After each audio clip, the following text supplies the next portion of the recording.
All right, for my final speech, my persuasive speech, I have 1, 2, 3, 4, and 5.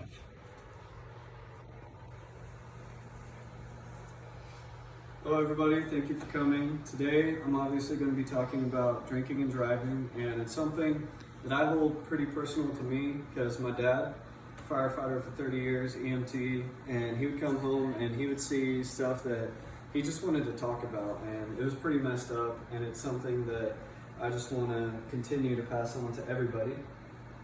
So first, I will be talking about the statistics of drinking and driving.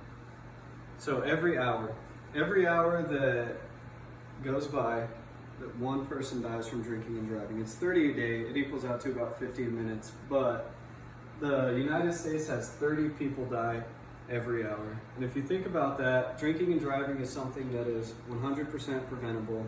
Nobody has to do it, nobody's forced to do it. We bring it onto ourselves and sadly onto other people. So every hour that goes by, we lose a life that doesn't need to be lost, or every 50 minutes. And I think that it's something that we need to take action against. It's killed way more people than the coronavirus, even though the coronavirus just came out, but still. People freak out over coronavirus but not drunk driving. And as I just said, all drinking and driving is 100% preventable. It's nothing that needs to be done. But if you do the math, 30 people a day for 365 days a year, it equals 10,950 people. So 10,950 people a year are lost to drunk driving, which is also very sad and something that people need to be aware of. So education. Education is the one way, in my belief, that we can stop it. If we start them at an early age, like sure in high school you have Operation Prom Night, you see your friends on the car, messes with some people cried, some people laughed, a lot of people didn't take it seriously.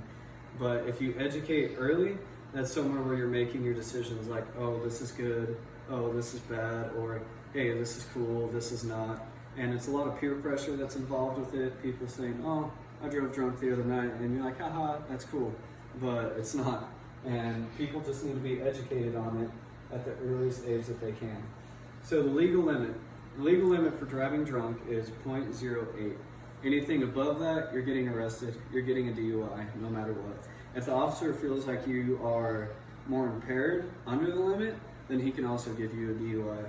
But in a article written by Carl Gibsack, she states, drinking and driving, any amount of alcohol in your bloodstream can impact your driving ability. So it doesn't matter whether you have one drink and you're at 0.04, or 2 drinks and you're at 0.08, it's always going to affect you a little bit. So 28%, this is something that's pretty cool. Dan Schimmel wrote an article called The Dangers of Drinking and Driving, and he states in 2016 alone, 10,497 people died from drunk driving. That is 28% of all the crashes, all the fatalities, everything. That's 28%. So think about that again. It's in the 10,000 range. It's where a lot of people kind of teeter on with drunk driving. Haven't really seen any improvement later. This is the action that I want to take against it, zero tolerance. So for the zero tolerance law, it's actually on the next slide, what the Oregon law is right now for a first-time offender. So for a first-time conviction, the minimum is a $1,000 fine and a 90-day license suspension.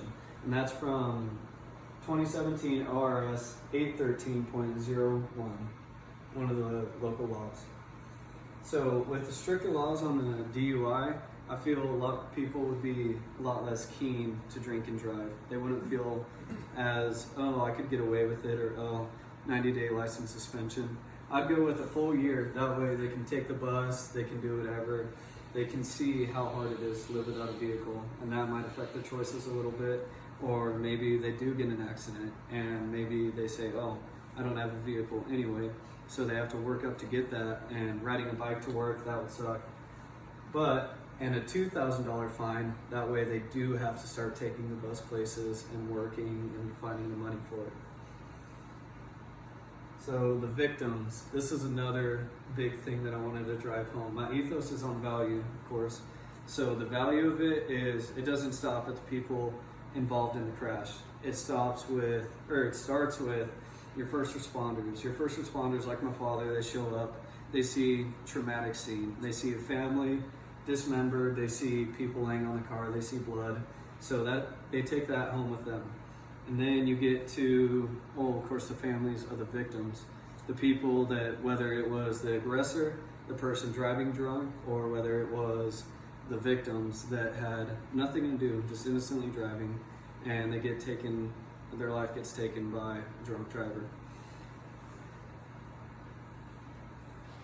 And just like I just said, it starts with the first responders, goes out to the families, and then the hospital crew. The hospital crew, say a family's going to go get groceries and they're struck by a drunk driver. They have a 3-year-old in the back, and the 3-year-old is in critical condition. He comes up to the hospital and they try reviving them. There's not much that they can do. He's in critical condition. He ends up passing away. That's something that the hospital staff, they just don't forget. It's something that'll stick with them forever, and it's something they'll see. So this is one of my favorite quotes, because if you're heartless and you don't even think about other people, you can at least relate to dogs. But it's by an unknown author. It says, "Don't drink and drive. Your dog won't understand why you never came home." Just think about him standing at the door. How sad. I don't know where mom and dad is. So, as I said earlier, peer-to-peer. That's the best way to get it across, because I can stand up here all day, I can tell other people, like, hey, this isn't cool, you shouldn't do this. And they're like, oh, that guy sucks, I hate him. But if you get your friend to come up to you and be like, man, you really need to think about this, what you're doing. You need to think about what's going on in your life. You need to think about if this is really a good choice to make, which it never is. So hopefully the peer-to-peer will drive that home. And in Olson S.'s article called Preventing Drunk Driving, he states, "It is unlikely that educational campaign will be powerful enough to fundamentally alter a person's beliefs about drinking." So that's why another reason that I brought that up is peer-to-peer is so important. So for my conclusion, I want you to imagine where those 10,950 people or so go home. I want you to imagine that kid does make it to his first day of kindergarten. I want you to imagine that dad being able to walk his daughter down the aisle. So that is one thing that I want you to think about. So act. The peer-to-peer, that's what I want everybody to work on. Being like, hey man, this isn't cool, don't do this. Like that's somebody else's life you're putting on the line. And finally, remember all those people. I just gave all the stats, but it's not really stats. There's actual lives. You and me, your mom and dad, your friends. We've probably seen somebody affected by now in your life that has been in a drunk driving incident, or known a friend that was, or a friend's friend, and see how it affected the whole community.